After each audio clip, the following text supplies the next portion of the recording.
Kung ang sino man ay tutupad ng aking salita, ay hindi siya makakakita ng magpakailanman ng kamatayan.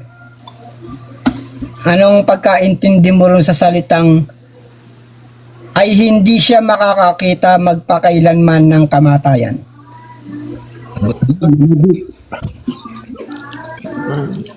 Ang sino naman ay tutupad ng aking salita. Yung puto sa kasalanan, pagkakaano ko po. Hindi po kamatayan na literal, ba spiritual sa kasalanan. Kasi sabi doon, kung sino mang tutupad ng aking salita, hindi siya makakita ng magpakailanman ng kamatayan. Kamatayan sa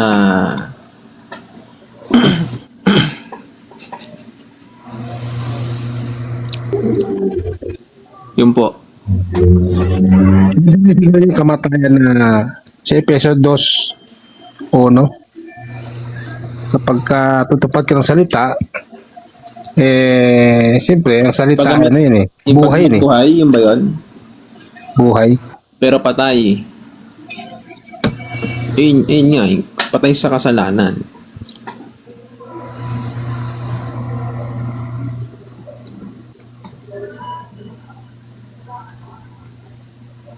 So ano yung sagot?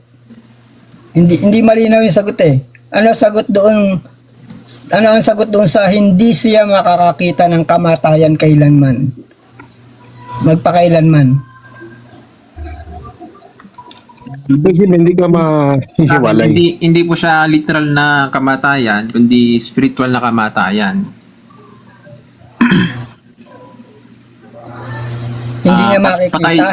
Opo, yung kamatayan sa ano po, salita, sa utos. Oo. Eh ang sinasabi mo yata mararanasan eh. Makikita nakalagay diyan eh. Oo nga no. Rojonji. Wala akong alam dyan. Dapat sana kung ang nakalagay, kung ang sino man ay tumutupad ng aking mga salita ay hindi siya makakaranas magpakailanman ng kamatayan, kung ganun yun.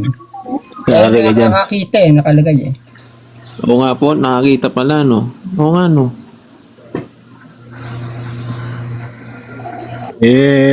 Iba yung makikita, makakakita, kaya dun sa mararanasan. Magic. Hindi siya Si Bro Padaba, makakita. sagot. Sige, sagot Bro Padaba. Anong kamatayan, Bro Padaba? Ang hindi makakakita ng kamatayan magpakailanman, yung tumutupad ng salita ni Kristo. Ibig sabihin ba nun, hindi ka na mamamatay?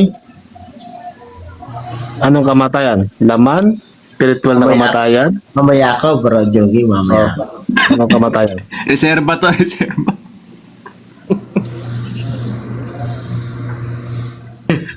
Mamaya muna ako. Si Bro Sama, anong sagot? Nag-iisip na, Ako, hindi ko rin alam eh. Bro Axel, si Bro Axel. Ito, nag-unmute na.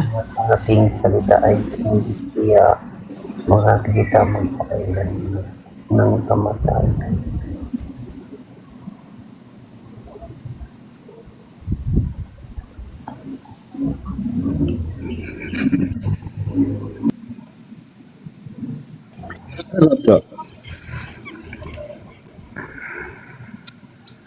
Ito ang buhay, no?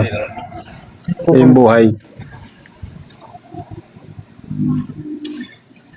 Katotohanang sinasabi ko sa inyo, kung ang sino man ay tutupad ng aking salita, ay hindi siya makakakita magpakailanman ng kamatayan.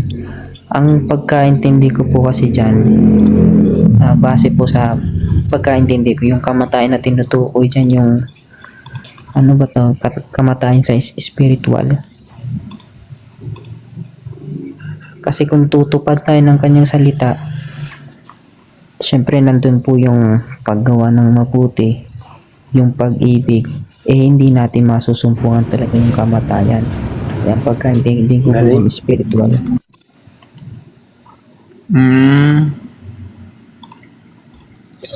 Pwede rin yung yung sagot na, di ba sa sinabi kay Adan,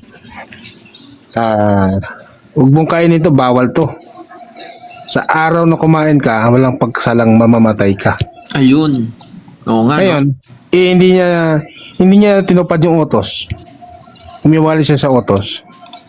Kaya, nakita niya yung kamatayan. Ang problema nga lang, bro, Ano po? for magic, iba yung makakakita kaysa mararanasan. Sabi doon, ang kamatayan nararanasan ng lahat. So, anong kamatayan ang tinutukoy na hindi makikita magpakailanman ng isang tumutupad ng salita? Yun po. Ang Ayan, si bro Fighter. Anong bro Fighter? Ang tanong bro Fighter ganito. Yan. Yun yung talata bro Fighter. Katotohanan sinasabi ko sa inyo. Kung ang sino man ay tutupad ng aking salita, ay hindi siya makakakita magpakailanman ng kamatayan. Anong kamatayan ang hindi makikita magpakailanman ng isang tumutupad ng salita ng Diyos? Ayun. Tama naman yung sagot ng isang kapatid eh. In spiritual aspect, o meaning, pag tumutupad ka kay Kristo, sabi niya, katotohanan ng sinasabi ko sa inyo, kung ang sino man ay tutupad ng aking salita, ay hindi siya makakakita magpakailanman ng kamatayan. Pag tumupad ka o sumunod ka kay Kristo, hindi ka makakakita magpakailanman ng kamatayan. Aling kamatayan yung hindi niya makikita? In spiritual aspect yun.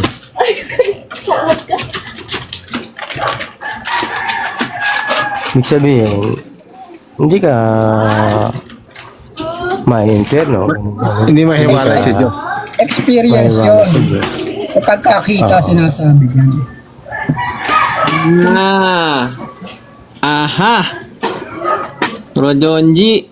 Kaya pala yun ang sabi. Di ba sinabi ko na nga kanina, kung ang nakasulat dyan, kung ang sino man ay tumutupad ng aking salita ay hindi siya makakaranas, makaka-experience magpakailanman ng kamatayan. Yun yung sinasabi nyo eh. Makikita nakasulat eh. Yun na nga kasi inargumento ng mga escriba at pariseyo sa ano na yan eh, sa discussion na yan eh. Ang sinabi ni Kristo makakakita, akalain mong baguhin ang ulat ng mga pariseyo, binago nila ulat eh. Basahin mo yung 52. 52.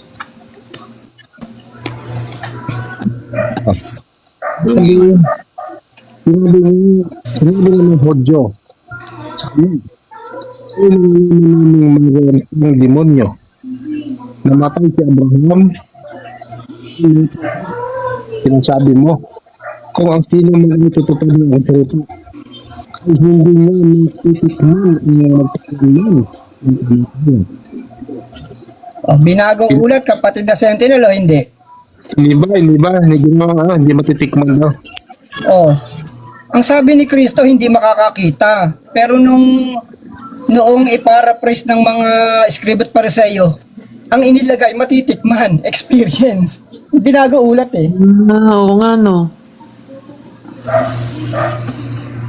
Wala naman sinabi si Kristong hindi niya matitikman ng kamatayan. Kasi lahat ng tumutupad ng salita ng Diyos, makakatikim ng kamatayan yun. Lahat naman tapos yung mamatay eh.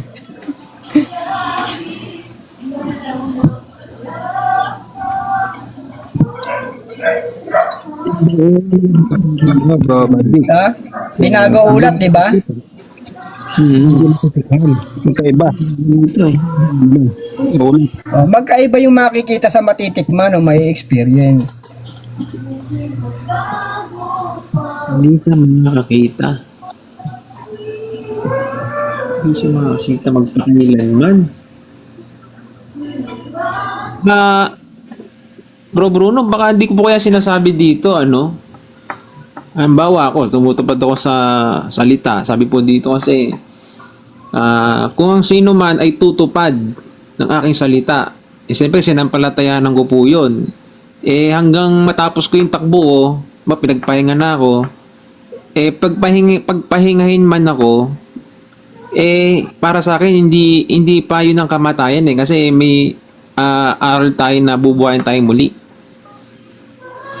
So, pag nabuhay po ako, makikita ko na buhay ako. Hindi ako sa sarili ko, yung paniwala ko na hindi ako namatay. Ganun po ba? Ganun po. Tama po ba? Hindi, the mere fact na namatay ka na nga nakakita ka na ng kamatayan noon. Namatay ka na nga binuhay ka nga lang maguli kaya ka nga binuhay na maguli, nakakita ka na ng kamatayan. Ito, tutupad ng salita, hindi makakakita magpakailanman ng kamatayan. Oo nga, magpakailanman pa Oo. From the day na tumupad ka hanggang sa magpakailanman, hindi ka makakakita ng kamatayan. Maging sa katawang laman. Maging sa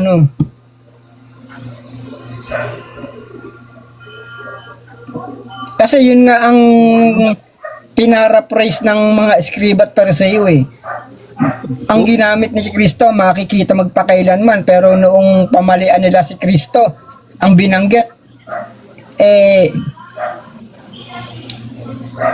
namatay si Abraham, di laman ang tinutukoy. At ang mga propeta, pero sinasabi mo, kung ang sino man tutupad ng aking salita ay hindi matitikman, magpakailanman ng kamatayan.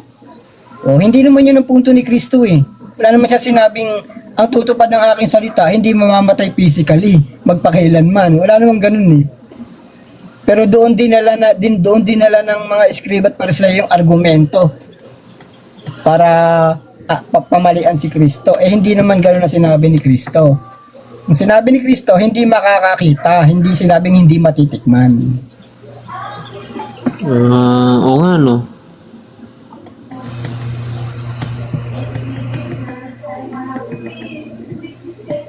Ano po yung Bro Bruno pag gano'n po? Kaya pala yung po nakuha ng mga kaya pala nila pinalitan kasi ang unawa nila ganoon. Oo, gaya nung pagkaunawa nyo rin nung una kayong sumagot. Kasi ang isinagot ninyo yung matitikman.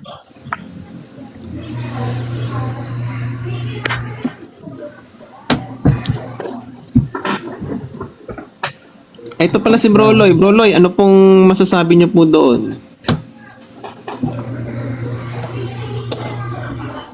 Rin ko sa talata. Opo. Mahirap yun kasi may mababasa rin kasi dun sa awit Awit, sabi dun, sinong tao ang mabubuhay at hindi makakakita ng kamatayan na magliligtas ng kanyang kaluluwa sa kapangyarihan ng libingan. Hindi ko alam kung paano sagutin niya. Wala si Bro Bruno dyan. Hanapin ko yung awit. Meron ako i-confirm kay kapatid na Bruno. Yan bang ang conversation ba dyan sa talata na yan, sa usapan ng mga Hudyo at ng ating Panginoon Jesucristo? Yung bang mga Hudyo hindi ba naniniwala sa kamatayan? Yun ba yun? Kapatid na Bruno? O yun sa pagkabuhay na maguli? Paano ba yun? Ano ba yung conversation dito? Doon sa Ang conversation diyan napagkamalian ng mga escriba at pariseo yung sinabi ni Kristong hindi makakakita kailanman ng kamatayan. Nang makarating sa kanila ang naging interpretation nila matitikman. Kaya yun nga ang isinagot yan ang conversation diyan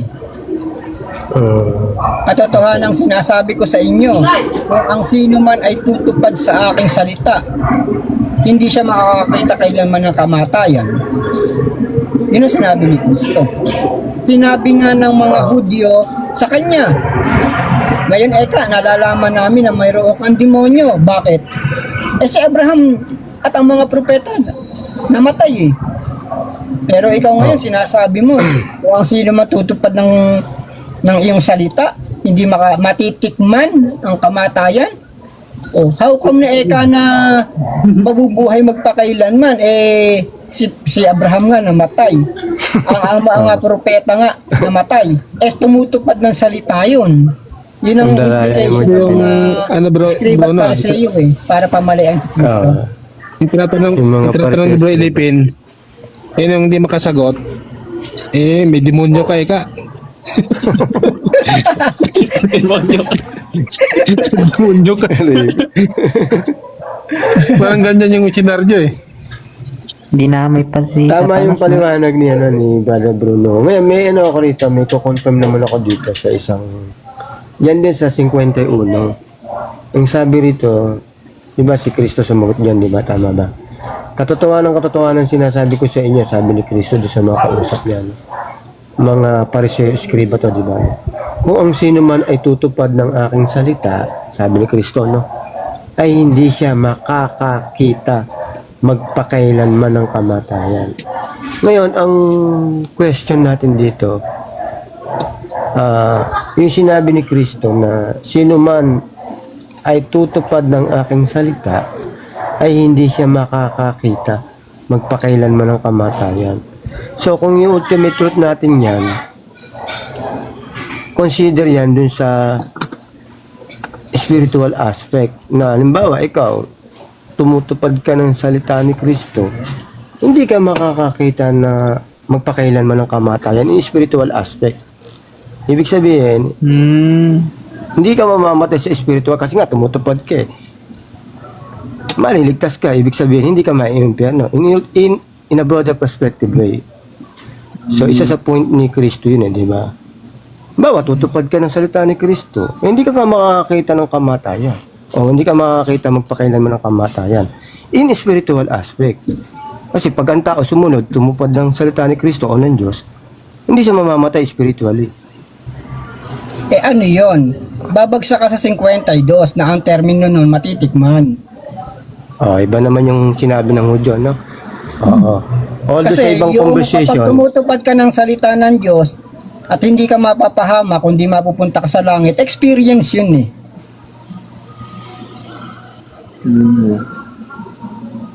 pero itong tao diyan, naman to, nakikita ang Sige, Oden. sabi. oo. Pwedeng, halimbawa, kung ihahalo natin, halimbawa, sa physical at spiritual, kahit nga yung lingkod ng Diyos, tumutupad yun eh, namatay pa rin yung physically. Pero hindi siya nakakita o makakakita ng kamatayan in spiritual aspect. Di ba? Halimbawa, Kung aalisin natin yung sumunod na argumento sa 52, pwede mo yun ipasok. Kaso kapatid na Sentinel, merong merong immediate May teksto. reaction na nagpaiba sa sitwasyon eh. So hindi mo po pwedeng i-take to consideration na experience yung sinabi ni Kristong makakakita ng kamatayan. Kasi nga experience nga ang sinasabi noong ng mga scribe at parse yung sa tumututol 52, sa 52 Oo. ng pero tanda natin, di ba? They take it experientially while Jesus Christ is explaining things na makikita. Oo. Pero tandaan natin, si Kristo, di ba, pag siya nagsasalita sa mga tao, ano siya, di ba, side by side, di ba? Meron siyang minsan, gumagamit siya ng talinghaga, o mga parabola, di ba? Talinghaga, iwaga, o kaya, physically, spiritually, ganun, materially, o spiritually. So, ganun si Kristo makipag-usap eh. Meron siyang point of view na hindi naiintindihan ng kausap niya. Minsan, sa spiritual aspect niya dinadala. No, minsan sa physical kung si Kristo magsasalita minsan may dalawang talim nga, di ba? Yung salita ng Diyos may dalawang talim. Hebreo 4:12, di ba? So ganun na nakikita ko dun sa isang punto na in a broader perspective way. Pero yung tama yung sinasabi mo, kapatid na Bruno, wala akong tutuldan. Maganda yan, tama yan. Kasi nasa talata yun sa 52 isang insight yon. Pero yung sinasabi ko naman about sa 51, in a broader perspective way, no, in a ultimate truth, yung salita dyan sinasabi ni Kristo, Katotohanan sinasabi ko sa inyo, kung ang sino man ay tutupad ng aking salita ay hindi siya makakakita, magpakailanman ng kamatayan. So, pwede mong i-consider dyan na i-ultimate truth in a broader perspective way, spiritual aspect, hindi ka nga makakakita magpakailanman ng kamatayan kasi tumutupad ka. Pero although ang konteksto, meron siyang physical na sinasabi sa 52, tama yung paliwanag mo, kapatid na Luna. Kung halimbawa sa 51, yung ultimate truth mo, kasi nga yung salita ni Kristo, ano yan eh, parang tabak yan yung salita ng Diyos, diba? Salita ni Kristo. Magkabi-kabila, may dalawang talim eh, diba? So yun lang mga kapatid, go ahead.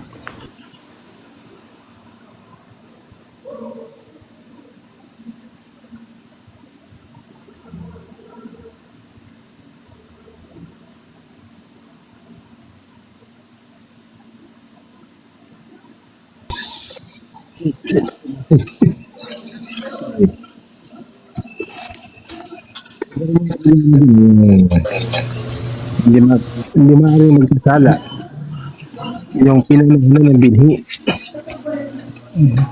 Basahin mo kapatid na Sentinel, kapatid na Kaito. Ang Mateo 16:28. This is guys. 16:28. Oo. Ito. Katotohanan sinasabi ko sa inyo, may ilan sa nakatayo rito na hindi matitikman sa anumang paraan ang kamatayan hanggang sa kanilang makita ang anak ng tao na pumaparito sa kanyang kaharian. Oh, hindi ba ano yan? Yung salitang matitikman denotes experience. Eh, ilan sa nakatayo rito, hindi matitikman ang ginamit ni Kristong salita. Hindi matitikman sa anumang paraan ang kamatayan. Eh di experience yun, kasi nga titikman eh. Experience yun. Iba naman yung hindi makakakita ng kamatayan sa anumang paraan o magpakailanman. Kasi yung isinasagot ng mga Escriba at Pariseyo na pamumuntos nila kay Kristo, eh ano yun eh, hindi naman against si Kristo noon yung sa tutol eh. Kasi alam naman ni Kristo talaga eh, na ang tao makakatikim ng kamatayan. Ang katunayan, siya nga ang nagsabi, may ilan sa nakatayo rito, hindi matitikman sa anumang paraan ang kamatayan. Logic dictates na alam din ni Kristo na may mamamatay. Nga lang may nakatayo rito na ilan, hindi matitikman yung kamatayan. Pero yung iba, hanggat di pa siya dumarating, death will continue. Diba? Kaya noong sabihin ni Kristo, yung 8:51, eh hindi ang pakahulugan doon, eh yung gaya ng gustong ipakahulugan ng mga Escriba at Pariseyo. Eh ano ang kahulugan nun? Yun nga yung nire-resolve natin.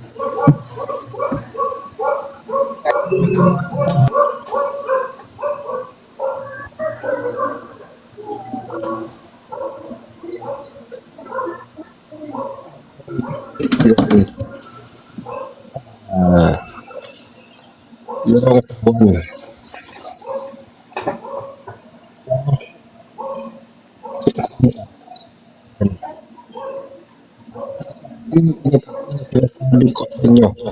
Yung kaya yan bro Bruno, Bad ng salita. persona, parang persona. Yan.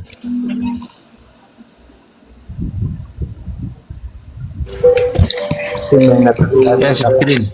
may tinutukoy din na kamatay na persona. Parang napakinggan ko yun. Ito may umakyat, tanong natin. Bro Red, anong pagkakaintindi mo dito sa talata bro? Magkasunod. Hindi ko pa alam bro eh, kakapari ko lang eh. Ito nga, babasahin ko. Katotohanang sinasabi ko sa inyo. Kung ang sino man ay tutupad ng aking salita, ay hindi siya makakakita magpakailanman ng kamatayan. Ano pagkakaunawa mo doon, bro?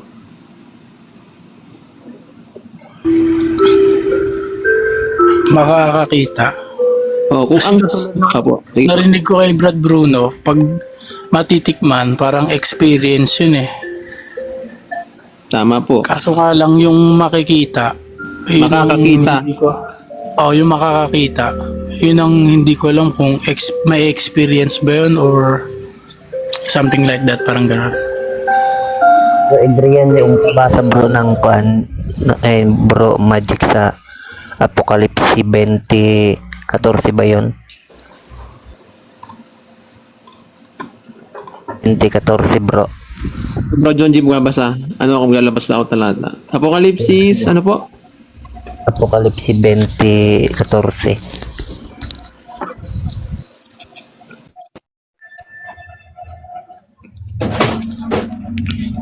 Ito sabi, at ang kamatayan at ang Hades ay ibinulid sa dagat-dagatang apoy. Ito ang kialawang kamatayan. Sa makatuwid ay ang dagat-dagatang apoy. Ayan bro, no, yung kamatayan ba dyan, yun yung ibinulid sa Hades. Ayan, no. Matitikman din to eh. Parang Experience din yata ito. yung hindi makita na kamatayan, yung persona ba yan? Yung person na kamatayan, yung kamatayan na may being, may person. Oo. Opo. Hindi, paano mo naman makikita? Espiritu yan. Ikaw natutupad. Illogical, tutupad ka ng salita . Kahit naman tumupad ka ng salita, kahit naman hindi ka tumupad ng salita, hindi mo makikita yan. Kasi espiritu yan, ikaw laman. Kahit hindi ka tumupad ng salita, hindi mo rin makikita yan. Kahit nga si Satanas, kahit hindi ka tumupad, hindi mo makikita si Satanas . Kasi espiritu. Diba? Kaya out of topic yung Natawa to yan. si Bro Magic. Na-cancel. Ang usapan kasi no, hindi ba Sasabihin ko pa naman, Bro John G, ito po ba yung kamatayan na hindi makikita? Sabi ni Brad Bruno, hindi mo pa nga ginagawa, hindi mo pa nakikita yan.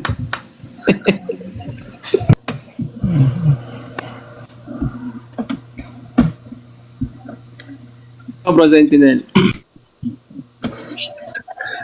Kasi kaya Gon talungin natin, Kuya Gon. Gon, ito. Paliwanag mo Kuya Gon. Teka. Hanapin ko lang. Lagay mo ulit talata. Balik. Baka alam ni Kuya Gon. Ay, teka, mali. Yan, oh. Mali yan. Luma pa yan, luma.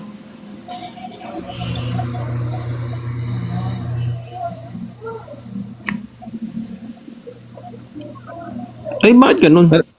Narinig ko na dati, nakalimutan ko lang eh.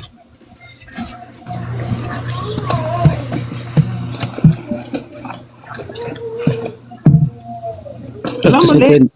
Tama. Ba't di ba yung lumalabas? Ayaw kay Kuya Gon? Saan yun? Ito yun kamat. Sinabi mo. Ito nga yun. Pag sinabing hindi makakakita, yan na yan. Baka mata. Sa makap ni Bro Dawson, baka may sagot.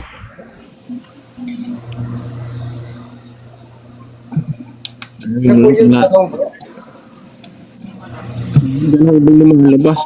Tignan ko bago. Ano yung tanong ko? Ang tanong, yung nasa 58:51 ng Juan, ano ang ibig sabihin ni Kristo doon sa salitang, ang sino mang tutupad ng aking mga salita ay hindi siya makakakita magpakailanman ng kamatayan. Ano ang ibig sabihin nun? Noong Ang sino mang tumutupad ng aking salita ay hindi siya makakakita magpakailanman ng kamatayan.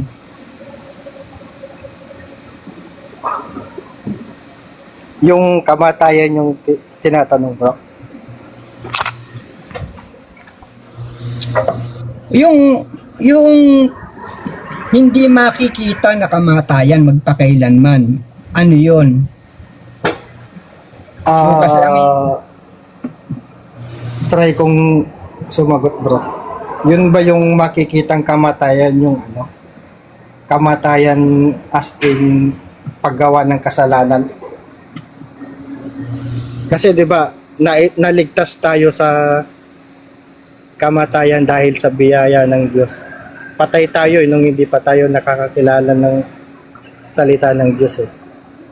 Nangabuhay tayo dahil sa biyaya ng Diyos.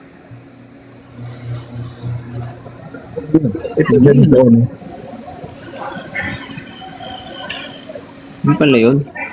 Pag tumutupad tayo, habang tinutupad natin yun, hindi tayo pupunta dun sa kamatayan, na which is yun yung kinalalagyan ng mga hindi pa kaalib sa Iglesia ng Diyos. Na dun tayo galing sa kamatayan na yun.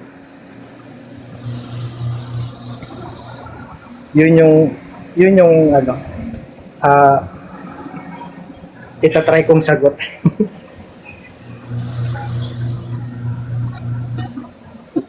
Ulitin mo nga sa ibang paliwanag yung sagot mo. Ang word na ginagamit natin, makakakita. Bro, sabi kasi sa talata bro, tumutupad. Ibig sabihin, present. Tutupad. Sino man ay tutupad sa aking salita ay hindi siya makakakita. Ibig sabihin, buhay pa siya magpakailanman ng kamatayan. Paano po yan? Ano ang sagot?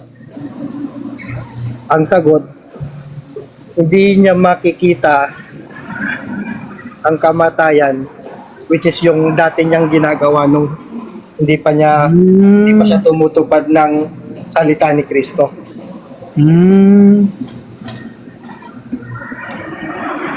Hindi ba nung hindi pa siya tumutupad ni Kristo, nung hindi pa siya tumutupad kay Kristo, ang ginagawa niya kasalanan. So yun ang hindi niya makikita?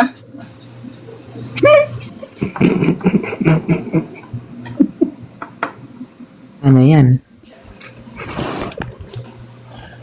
Yun ang hindi niya makikita kasi nung hindi ka pa kay Kristo, ang ginagawa mo kasalanan. Di pag tumutupad ka na ng salita ni Kristo, ibig sabihin ang hindi mo na makikita yung kasalanan.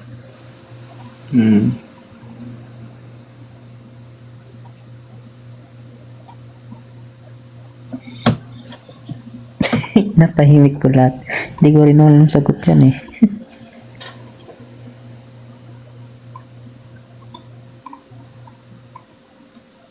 Baba. Di ba sabi nga ni Pablo, datapat kung ginagawa ko ang kasalanan, hindi na ako ang gumagawa nito, kundi ang kasalanan tumitira sa akin. Di nakikita niya, may nakatirang kasalanan sa kanya. Hindi niya nakita niya yun, kaya niya nga nakita, kaya niya nga nasabi, nakita niya eh. Kung datapat kung ang ginagawa ko ay yung ayaw kong gawin, at yung gusto kong gawin, hindi ko magawa, hindi ako ang gumagawa nito, kundi ang kasalanang tumitira sa akin. Paano niya nasabi yun? Hindi nakita niya kasi yun eh, na may kasalanang nakatira sa kanya.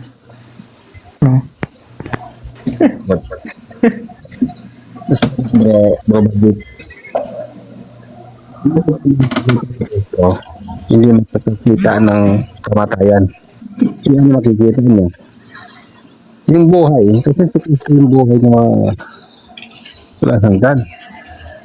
Sabi dito sa 36 ng Juan, ang sumasampalataya sa anak ay may buhay na walang hanggan.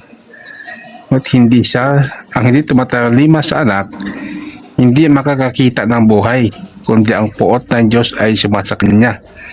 Hindi mo makita ang buhay kapag hindi ka tumatalima. Ayan ang makikita mo pag tumatalima ka. Yung buhay buhay na walang hanggan. Yung sinusunod mo na salita, buhay yun eh. Hindi mo makita yung kamatayan kasi nga, ang lagi mong sinusunod yung buhay. Lagi mo nakikita buhay.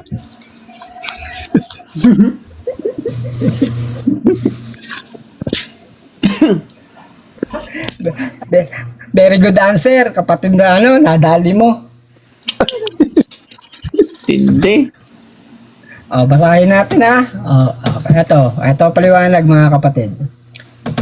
Sabi ni Kristo, katotohanan sinasabi ko sa inyo, kung ang sino man tutupad ng aking salita, hindi siya makakakita magpakailanman ng kamatayan. Kapag ka nagpasimula kang tumupad sa salita ni Kristo, hindi ka makakakita sa pagtupad mo ng kamatayan. O hindi ka makakakita, ayun, tama. Hindi ka makakakita sa on the course ng pagtupad mo, hindi ka makakakita ng kamatayan magpakailanman. Bakit? Kasi ang salita ni Kristo sa 33. Ang sabi sa 63, ang espiritu nga ang bumubuhay, sa laman ay walang anumang pakinabang. Ang mga salitang sinalita ko sa inyo ay pawang espiritu, pawang buhay. Kaya kapag ka tumutupad ka ng salita ni Kristo, lahat ng salita ni Kristo, buhay yon. Therefore, wala kang makikitang kamatayan. Halimbawa, nagdalahan kayo ng pasanin sa isa't isa, nakikita mo yung mga kapatid nagdadalahan ng pasanin sa isa't isa. Hindi kamatayan ang nakikita mo, buhay yun. Di ba? Magpakain ka sa nagugutom. Nagpakain ka, nakita mo yung kapatid nagpapakain. Buhay yun. Kasi salita ni Kristo yun. Ngayon, binasa ni kapatid na Sentinel yung 3:36. Basahin natin ang 3:36 ng Juan.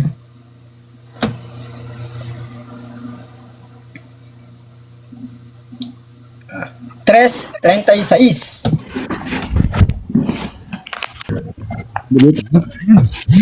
Kung pananampalataya sa anak ay may buhay na walang hanggan. Ngunit ang hindi tumatalima sa anak ay hindi makakakita ng buhay, kundi ang puot ng Diyos ay suma sa kanya.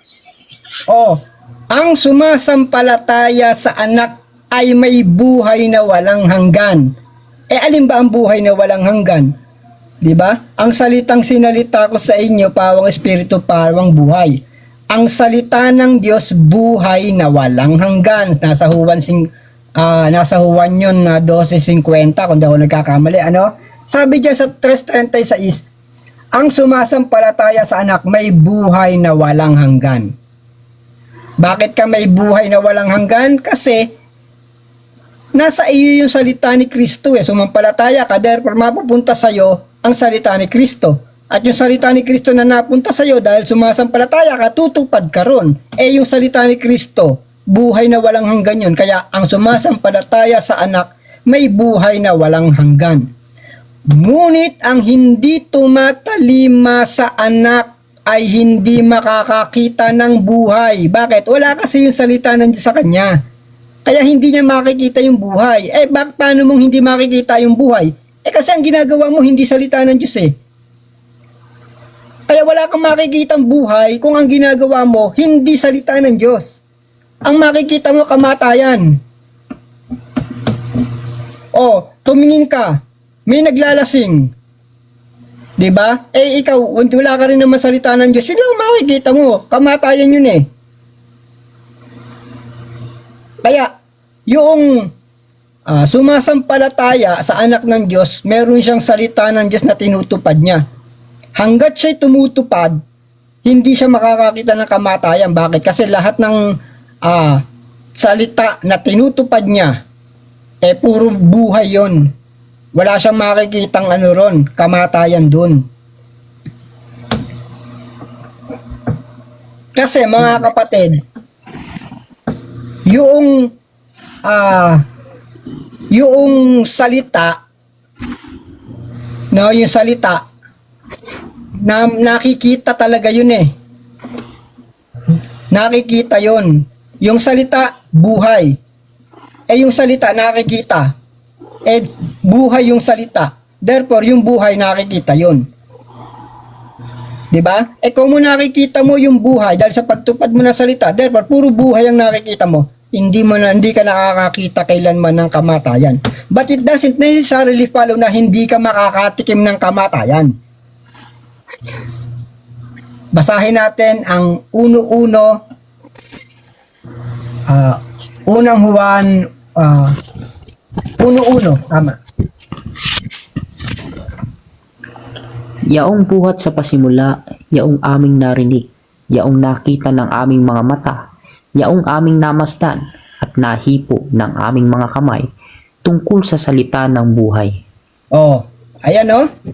Yaong buhat sa pasimula, yaong aming narinig, yaong nakita ng aming mga mata, yaong aming namasdan at nahipo ng aming mga kamay tungkol sa salita ng buhay.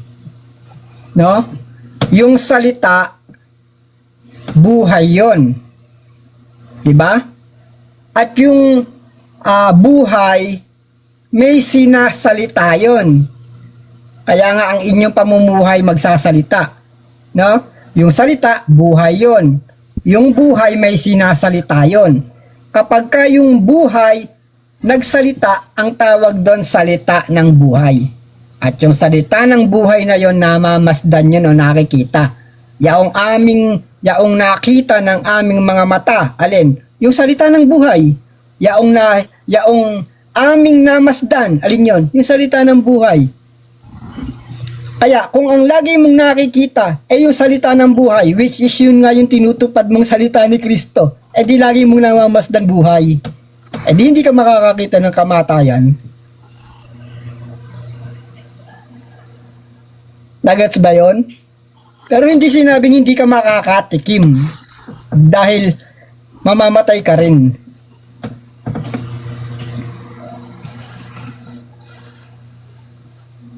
Kahit na tumutupad ka pa ng salita ni Kristo, time will come kung hindi pa siya darating, mamamatay ka rin. Pero kahit na sa kabila ng kamatayan mo, di tumupad ka ng utos, nakasampung taon ka sa iglesia, namatay ka, yung ginugol mong 10 taon, wala kang nakitang kamatayan. Puro buhay ang nakita mo nun. Dahil lagi kang nasa pagtupad ng salita ni Kristo.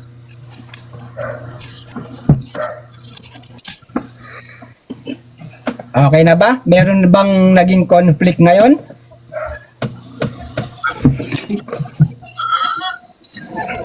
Kunin na mali ang sagot pa ng iba. Dino, salamat sa Diyos. Oo, malinaw po. Yung sumagot na ito eh. Yun ang sagot, tulad ng sa audio. Oo. Ang naging impression nila, yung katulad sa Hudyo eh. Nilagay nila sa matitikman eh. Ngayon, basahin natin ngayon, magiging malinaw na ngayon sa inyo mga kapatid, yung nasa awit. Basahin mo ngayon yung nasa awit. Maiintindihan nyo na malinaw ngayon kung ano yung ibig sabihin. Napotol ka bro. Basahin natin yung wala nasa ka. awit.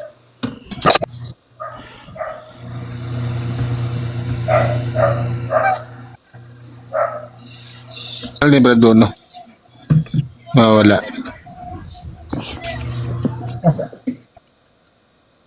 Basahin natin yung Hello. 89:48. 89:48. Ito po. Ang kasulat.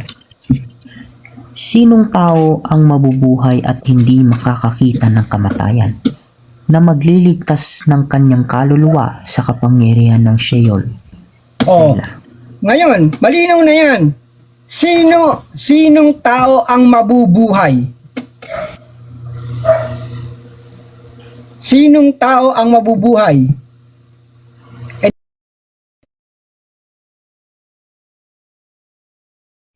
Sinong tao ang mabubuhay? Ang sagot, Yung sinong tao ang mabubuhay? Ang sagot, yung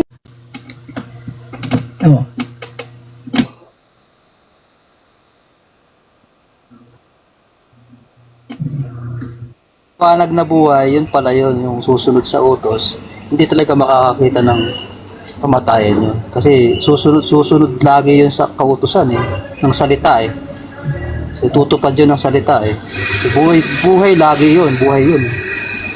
Oo. Dito Ngayon, sa awit Tumutupad naman, ng utos, Ngayon, ang nakikita ng buhay. halimbawa, hindi meron kalingkod ng Diyos, napahamak teka, tumigil ng pagtupad yun. Kaya ang nakikita niya kasalanan. Kaya yung mga tumigil ng pagtupad, yung mga tumigil na magpasakop sa mga namiminuno, tingnan nyo ang nakikita na, puro mali na. Di ba? Wala nang nakitang tama. Bakit? Umalis na sa pagpapasakop sa pangasiwaan Kaya ang nakikita na laging mali Nakita nyo? Kaya pala ganun. Oo, pero kung ikaw, sumasampalataya ka sa mga ngaral na nagsugo, wala kang makikitang mali sa ituturo ng mga ngaral.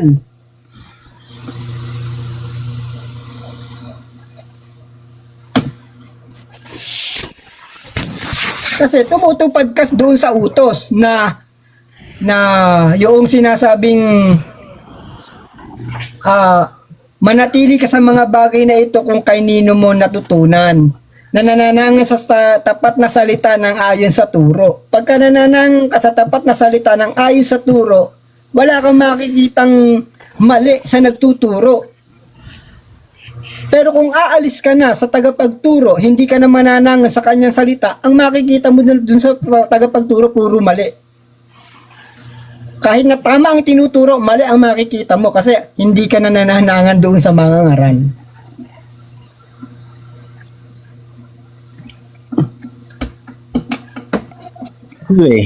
Puro mali daw yung Toron Braille Pero dati nung nandun siya, puro tama.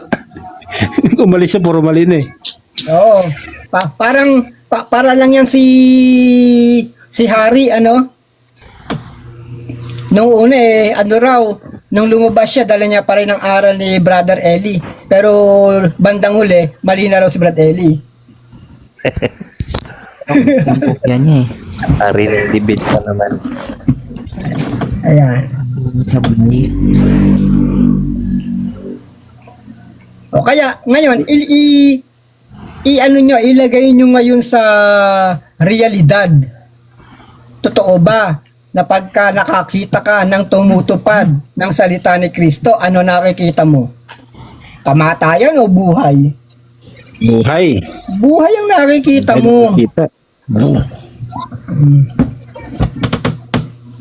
Kaya nga sinasabi mo na, ako nakita ko ang buhay niyan, ang paglilingkod niyan. Kaya ako, ang paniwala ko, maliligtas yan. Bakit ka nagkaroon ng ganung paniniwala? Kasi doon sa nakita mong paglilingkod niya, sa pagtupad niya ng salita ni Kristo, yun ang naging perception mo na lumupad yan kaya maliligtas yan. Di nakita mo, buhay ang nakita mo doon sa pagtupad niya.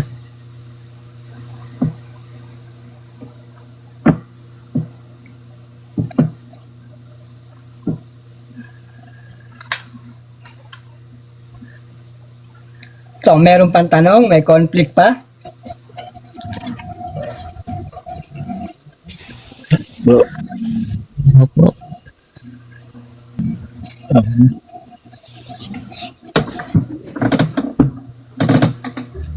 Yun. Aga pa Sige. pa, Topic natin, Yan ang ating ambush topic ngayong gabi na to. ang topic pala yun. Happy pala to. Pero okay ganda Isang talata lang yan, pero lalim din. Susunod pa. Malaman malaman. May nagdagdag na naman ako. Hindi kaya ng Salamat sa Diyos.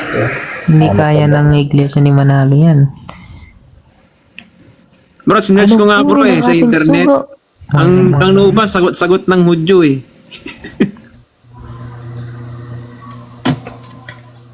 Kasi ang topic talaga natin mga kapatid, yung nasa 778 ng Marcos.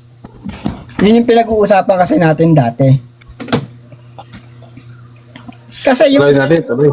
yung isinagot natin nung nakaraan doon sa introductory answer yun eh. Hindi naman yun ang talagang sagot doon eh.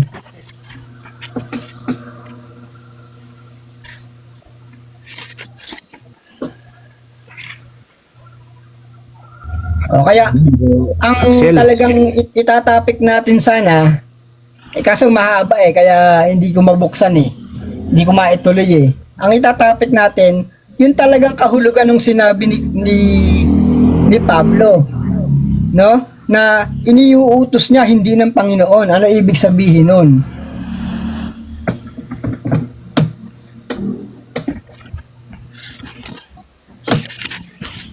Pwede pa, maaga pa naman eh. Pamaga. Paano? Oh, bukas holiday. Mahaba yan mga kapatid. Alam niyo ba kung gaano kahaba yan? Bigyan ko kayo ng idea. 3 hours siguro yan. Baka SPBB pa to. Pangaral si Bibigyan ko kayo ng idea kung gaano kahaba yan.